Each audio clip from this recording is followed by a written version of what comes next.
ನಿನ್ನೆ ನ್ಯೂ ಚಂಡೀಗಢ್ನಲ್ಲಿ ನಡೆದ ಎಲಿಮಿನೇಟರ್ ಪಂದ್ಯದಲ್ಲಿ ಸನ್ರೈಸರ್ಸ್ ಹೈದರಾಬಾದ್ ವಿರುದ್ಧ ರಾಜಸ್ಥಾನ್ ರಾಯಲ್ಸ್ 47 ರನ್ಗಳ ಅಂತರದಿಂದ ಭರ್ಜರಿ ಜಯ ಸಾಧಿಸಿ ಕ್ವಾಲಿಫೈ 2ಗೆ ಎಂಟ್ರಿ ಕೊಟ್ಟಿದ್ದು, ಶುಕ್ರವಾರ ಗುಜರಾತ್ ಟೈಟಾನ್ಸ್ ವಿರುದ್ಧ ಫೈನಲ್ಗಾಗಿ ಸೆಣಸಾಡಲಿದೆ. ಈ ಪಂದ್ಯಕ್ಕೂ ನ್ಯೂ ಚಂಡೀಗಢ ಮೈದಾನ ಸಾಕ್ಷಿಯಾಗಲಿದೆ. ಈ ಪಂದ್ಯದಲ್ಲಿ ಜಯ ಸಾಧಿಸಿದ ತಂಡ ಮೇ 31ರಂದು ಆರ್ಸಿಬಿ ವಿರುದ್ಧ ಕಪ್ಗೋಸ್ಕರ ಫೈಟ್ ನಡೆಸಲಿದೆ. ಆರ್ಆರ್ ಮತ್ತು ಎಸ್ಆರ್ಎಚ್ ಪಂದ್ಯದ ಹೈಲೈಟ್ಸ್ ನೋಡೋದಾದ್ರೆ, ಟಾಸ್ ಸೋತು ಮೊದಲು ಬ್ಯಾಟ್ ಮಾಡಿದ ರಾಜಸ್ಥಾನ್ ತಂಡಕ್ಕೆ ಭರ್ಜರಿ ಓಪನಿಂಗ್ ಸಿಕ್ತು. ಸ್ಫೋಟಕ ಬ್ಯಾಟರ್ ವೈಭವ್ ಸೂರ್ಯವಂಶಿ ಹೈದರಾಬಾದ್ ತಂಡದ ಸ್ಟಾರ್ ವೇಗದ ಬೌಲರ್ಗಳ ಬೆವರಿಳಿಸಿ ಕೇವಲ 16 ಎಸೆತಗಳಲ್ಲಿ ಅರ್ಧ ಶತಕ ಬಾರಿಸಿದ್ರು.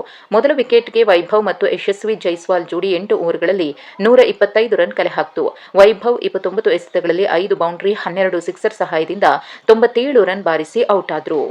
ಯಶಸ್ವಿ ಜೈಸ್ವಾಲ್ 29 ರನ್ ಗಳಿಸಿದ್ರೆ ಮೂರನೇ ಕ್ರಮಾಂಕದ ಆಟಗಾರ ಧ್ರುವ್ ಜುರೇಲ್ 50 ರನ್ ಕಲೆ ಹಾಕಿದ್ರು. ನಾಯಕ ರಿಯಾನ್ ಪರಾಗ್ 26 ರನ್ ಕಲೆ ಹಾಕಿ ತಂಡದ ಮೊತ್ತವನ್ನು ಹೆಚ್ಚಿಸಿದ್ರು.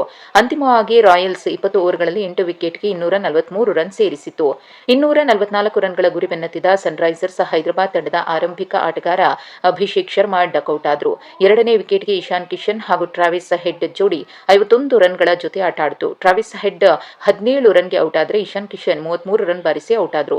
ಎಸ್ಆರ್ಎಚ್ ಪವರ್ ಪ್ಲೇನಲ್ಲೇ 4 ವಿಕೆಟ್ ಕಳ್ಕೊಂಡು ಸಂಕಷ್ಟಕ್ಕೆ ಸಿಲುಕಿತು. ಇನ್ನು ಮಿಡಲ್ ಆರ್ಡರ್ನಲ್ಲಿ ನಿತೀಶ್ ಕುಮಾರ್ ರೆಡ್ಡಿ 38, ಸಲೀಲ್ ಅರೋರಾ 35, ಶಿವಂಗ್ ಕುಮಾರ್ 27 ರನ್ ಬಾರಿಸಿ ಸೋಲಿನ ಅಂತರವನ್ನು ಕಡಿಮೆ ಮಾಡಿದ್ರು. ಅಂತಿಮವಾಗಿ ಸನ್ರೈಸರ್ಸ್ ಹೈದರಾಬಾದ್ 19.2 ಓವರ್ಗಳಲ್ಲಿ 196 ರನ್ಗಳಿಗೆ ಆಲ್ಔಟ್ ಆಯಿತು. ರಾಯಲ್ಸ್ ತಂಡದ ಪರ Jofra Archer 3, Nandre Burger, Sushant Mishra, Ravindra Jadeja ತಲಾ 2 ವಿಕೆಟ್ ಕಬಳಿಸಿ ತಂಡದ ಗೆಲುವಿಗೆ ಕಾರಣರಾದರು.